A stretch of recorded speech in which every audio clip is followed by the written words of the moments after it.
10th মে ছিল mother's day, আর mother's day celebrate করতে আমরা সবাই মিলে চলে গিয়েছিলাম একটা রেস্টুরেন্টে।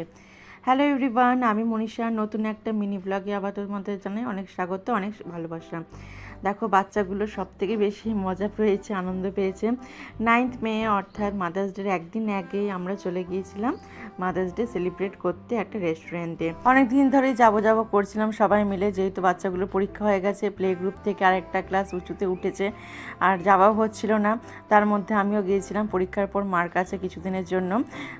তখন হুট করেই ঠিক করলাম যে চলো তাহলে মাদার্স ডেটাকে আমরা সেলিব্রেট করি, যাই।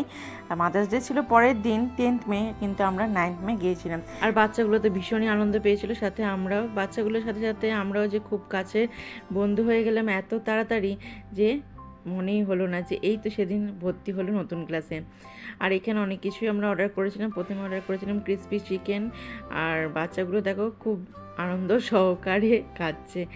যদিও বা ঝাল ছিল, কিন্তু ওই যে ঘরের খাবার ওদের ঝাল লাগে, কিন্তু বাইরে যে কোনো টেস্টি খাবারেতে আর ঝাল লাগে। খাওয়া দাওয়া হাসি ঠাট্টার মধ্যে দিয়ে খুব সুন্দর কেটেছিল সেই দিনটা। তারপর লাঞ্চ করার পর আমরা চলে গিয়েছিলাম মেয়েরই একটা স্কুলের বন্ধুর বাড়িতে, যেহেতু ওর বাড়িটা খুব কাছে ছিল, সর্বজিতের বাড়ি। সেখানে গিয়েও আমরা গল্পের আসর বসিয়েছিলাম।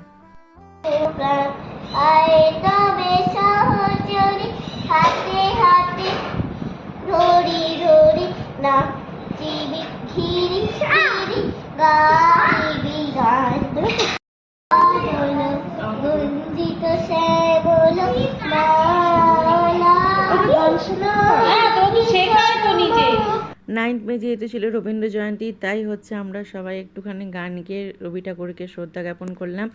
মিষ্টি তো প্রথমে গান গাইলেও, তারপরে আমাকেও রিকোয়েস্ট করলো যে তুমিও একটা শোনাও। তারপরে আমি আর মুনমুন, মানে মেয়েরই একটা স্কুলের বন্ধুর মা, লাক্ষিতার মা, দুজনে মিলে আর কি একটা রবীন্দ্রসঙ্গীত গিয়েছিলাম।